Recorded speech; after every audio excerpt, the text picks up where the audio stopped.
I was the black sheep who everyone ignored at family gatherings until the day I inherited everything and watched them all come crawling back. For 28 years, I was invisible at every holiday dinner. While my cousins got praise for their mediocre achievements, I could cure cancer, and they'd still ask when I was getting a real job. My Aunt Veronica would literally step around me to hug the person behind me. Uncle Randall would introduce his kids to strangers, but forget I existed entirely. This is my nephew Theo, the doctor, and my daughter Ava, the lawyer. He'd beam at dinner parties, his chest puffed with pride. Then his eyes would slide right past me like I was furniture, even though I was standing right there holding a bottle of wine I'd brought as a hostess gift. Always expensive wine, because I'd learned early that cheap gifts gave them another reason to dismiss me. My crime? I dropped out of law school during my second year to start a tech company. In their minds, I was a failure who'd thrown away a prestigious career to play with computers. The fact that my company, Cloud Sync Solutions, was thriving and pulling in 7 figures annually meant absolutely nothing to them. I wasn't a lawyer, doctor, or banker, so I didn't exist in their carefully constructed social hierarchy. Quinn's going through a phase, my mother would explain to relatives who asked about my absence from family functions. He'll come to his senses eventually and finish law school. This was 7 years after I'd built my first $1 million client contract. I stopped trying after my college graduation ceremony. I'd earned my master's in computer science while working full-time, maintaining a 4.0 GPA despite pulling 60-hour weeks between my startup and coursework. When I shared the news in the family group chat, accompanied by a photo of me in my cap and gown, it went completely silent. Radio silence for 3 days. Meanwhile, when my cousin Finn got promoted to assistant manager at a coffee shop, a job that paid $12 an hour, it generated 47 congratulations, 3 separate celebration dinner invitations, and a group gift of a gold watch for the successful businessman in the family. The irony wasn't lost on me. I was employing 15 people at that point. At Christmas dinners, I'd sit at the kids' table despite being 28 years old and older than half the adults present. My spot was permanently between my 7-year-old second cousin and the high chair. At weddings, I wasn't included in family photos. They'd literally ask me to step aside so they could get just the family shots, as if my DNA had somehow been revoked. "Could you grab this for us?" they'd ask, handing me their phones like I was the hired photographer. During conversations, they'd talk around me like I was a ghost, discussing my life in third person while I stood right there nursing a beer and wondering why I'd driven 3 hours for this humiliation. "Whatever happened to Quinn?" Aunt Veronica would ask my mother, as if I wasn't sitting 3 feet away at the same dinner table. "Oh, he's still doing that computer thing," Mom would reply dismissively, waving her hand like she was shooing away a fly. "Playing around with websites or something?" My website thing had just landed a contract with a Fortune 500 company, but why let facts interfere with a good narrative? The worst part? I kept showing up anyway, some pathetic part of me still hoping something would change, that maybe this time they'd ask about my life with genuine interest, that maybe this time they'd treat me like I belonged. It never happened. Then grandmother Iris died. I was the only one who visited her weekly at Sunset Manor, a sprawling care facility that smelled like disinfectant and broken dreams.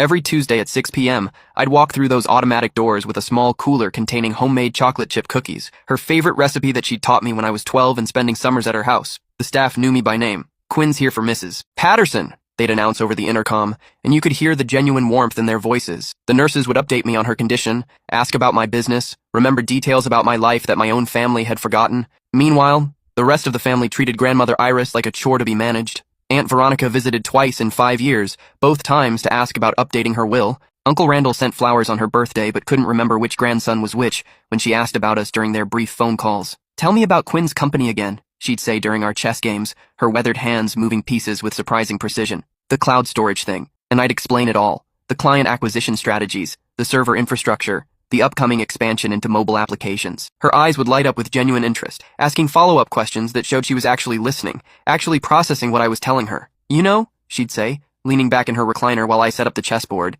"I built the family construction business from nothing back in 1952. Started with your grandfather in a pickup truck. Everyone said a woman couldn't run a construction company." She'd smile, a mischievous glint in her eye. "Proved them wrong, didn't I? Made more money than any of their husbands ever did." These weren't stories she shared with anyone else. During family gatherings, she'd sit quietly in the corner while everyone else dominated conversations about their achievements. But with me, she'd talk for hours about building the business, about the early struggles, about the satisfaction of proving doubters wrong. "You remind me of myself at your age," she'd tell me, capturing my bishop with her knight. Too stubborn to quit, too smart to fail. She was sharp as a tack until the very end, remembering intricate details about my business strategies that my own parents had never bothered to learn. When I landed my biggest contract, a 3-year deal worth $2.4 million, she was the only family member who understood what it meant. "That's empire-building money," she'd said, gripping my hand with surprising strength. "Don't let anyone convince you it's not." When she passed, I was the one holding her hand. The rest of the family was at Cousin Theo's engagement party. an event I hadn't been invited to despite living in the same city,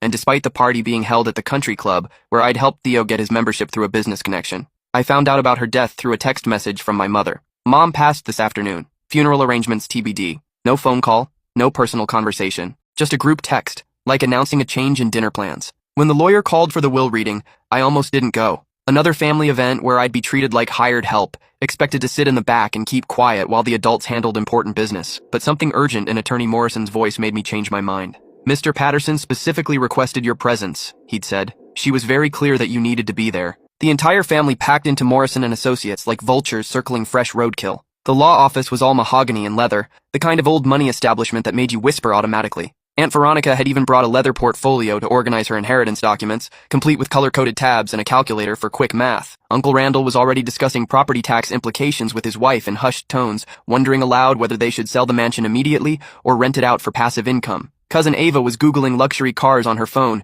favoriting BMW and Mercedes models with the assumption that she'd soon have the down payment for any of them. They'd all assumed Grandmother Iris would divide everything equally among her children and grandchildren. The estate was worth nearly $20 million, the sprawling Victorian mansion worth $2.3 million, diversified investment portfolios worth $4.1 million, and the family construction business worth $12 million and change. Even split 12 ways, everyone would walk away millionaires. I sat in the back corner, invisible as always, watching them count money that wasn't theirs yet, while pretending to care about the woman who died to make it available. Attorney Morrison cleared his throat and began reading in his practiced monotone. I, Iris Elizabeth Patterson, being of sound mind and body, do hereby declare this to be my last will and testament. Standard legal language followed. Revocation of previous wills, appointment of executors, the usual boilerplate that makes lawyers rich and families poor. Then came the meat of it. To my beloved family, I leave you exactly what you gave me in my final years. Confused murmurs rippled through the room.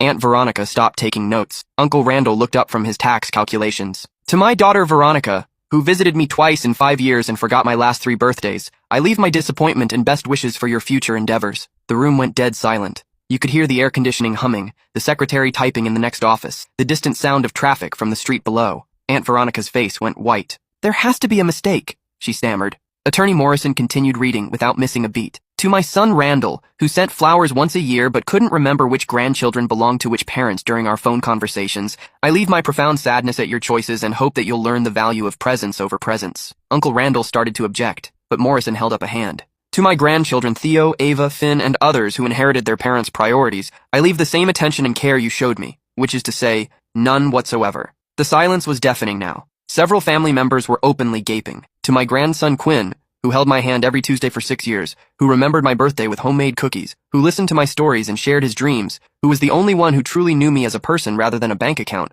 I leave everything else. My stomach dropped through the floor. Everything else meant the mansion, the portfolios, the construction business, everything they'd been mentally dividing among themselves for the past hour. Furthermore, Morrison continued, I have prepared individual letters for family members to be distributed at my discretion. He handed me a thick envelope marked, for Quinn's eyes only, in Grandmother Iris's distinctive handwriting. Inside was a note that made my hands shake. My dear Quinn, if you're reading this, then my funeral is over and the vultures have gathered to pick over my bones. I'm sure they're surprised by my decisions, but you shouldn't be. I've been watching this family for 93 years, and I know exactly who everyone really is. You were the only one who saw me as a person worth knowing. While they saw dollar signs, you saw a grandmother. While they calculated inheritance splits, you brought me cookies and asked about my childhood. They'll come for you now. They'll try every manipulation, every guilt trip, every sob story in the book. They'll claim family loyalty while demonstrating none themselves. They'll promise change while learning nothing from their mistakes. Be ready. I've also left specific instructions with Morrison about any attempts to contest this will. Let's just say I've been documenting their absence for years. You built something beautiful from nothing, just like I did. Don't let them tear it down. All my love, Grandmother Iris P.S. The construction business books are in the basement safe. The combination is your birthday in reverse. I think you'll find some interesting reading about certain family members' business loans that were never repaid. The room exploded. This is ridiculous! Aunt Veronica shrieked, her carefully maintained composure cracking like old paint. Mother was clearly not in her right mind. We'll contest this, Uncle Randall declared, his face turning an alarming shade of red. This is elder abuse, pure and simple. Cousin Theo was frantically texting someone, probably his lawyer friend from law school. Ava was crying, actual tears, which was impressive since I'd never seen her cry over anything that didn't directly affect her bank balance. Through all the chaos, Attorney Morrison sat calmly, letting them exhaust themselves with threats and accusations. Finally, when the shouting died down, he spoke. Mrs. Patterson anticipated this reaction. She's prepared additional documentation. He opened a file folder and spread its contents across his desk. Medical evaluations, cognitive assessments, psychiatric consultations. Your mother underwent extensive mental competency testing over the past 6 months. Every evaluation confirms that she was of completely sound mind when she made these decisions. She also requested that I inform you of the following. He put on his reading glasses. Any attempt to contest this shall result in the immediate release of certain family financial records that Mrs. Patterson maintained over the years. These include documentation of unpaid loans, questionable business practices, and tax irregularities that might interest the Internal Revenue Service. The room went silent again, but this was a different kind of silence. This was the silence of people realizing they'd been outmaneuvered by someone they'd underestimated. Aunt Veronica's face had gone from white to green. Uncle Randall was sweating despite the air conditioning. She wouldn't have, Veronica whispered. She was a businesswoman for 70 years, Morrison replied. She kept excellent records. And just like that, the fight went out of them. Not because they accepted the will's fairness, but because they'd been caught red-handed in schemes I was only beginning to understand. I walked out of that office in a daze, clutching documents that made me one of the wealthiest people in the state, carrying secrets that could destroy the family members who'd spent decades destroying my self-worth. The phone calls started before I made it to my car. Within an hour, my phone exploded with messages, text after text from people who hadn't spoken to me in months. Aunt Veronica. Quinn, honey, we need to talk. Family dinner tonight at my house. 7 p.m. sharp. Uncle Randall. Hey buddy, haven't heard from you in ages. Want to grab coffee tomorrow? My treat. Cousin Theo. Congrats on the inheritance, man. We should celebrate. Drinks on me. Ava. Quinn, I've been meaning to call for weeks. I miss talking to you. Even my parents, who lived across town and hadn't spoken to me in 3 months except to ask if I was still playing with computers, suddenly wanted to reconnect as a family. The dinner invitation from Aunt Veronica wasn't a request. It was a summons disguised as hospitality. I almost didn't go. Part of me wanted to disappear, to process this life-changing moment in private, to figure out what the hell I was supposed to do with $20 million in a construction company I knew nothing about running. But another part of me, the part that had been invisible for 28 years, wanted to see what desperation looked like on the faces of people who'd spent decades making me feel worthless. I arrived at Uncle Randall's house to find them all waiting. But something was fundamentally different. For the first time in my life, every face turned toward me when I walked through the door. Not toward someone behind me, not toward someone more important, toward me. Quinn! Veronica practically lunged at me with a hug, enveloping me in designer perfume and false enthusiasm. You look wonderful. How's business? I've been meaning to ask about your company for months. It was the first time she'd asked about my work in 15 years. The first time she'd used my name without sounding like it tasted bad in her mouth. We've all been talking, Uncle Randall said, guiding me to the head of the dining room table. A seat that had never been offered to me before, not even when I was the only family member who showed up for someone's birthday. The head of the table, where the most important person sat.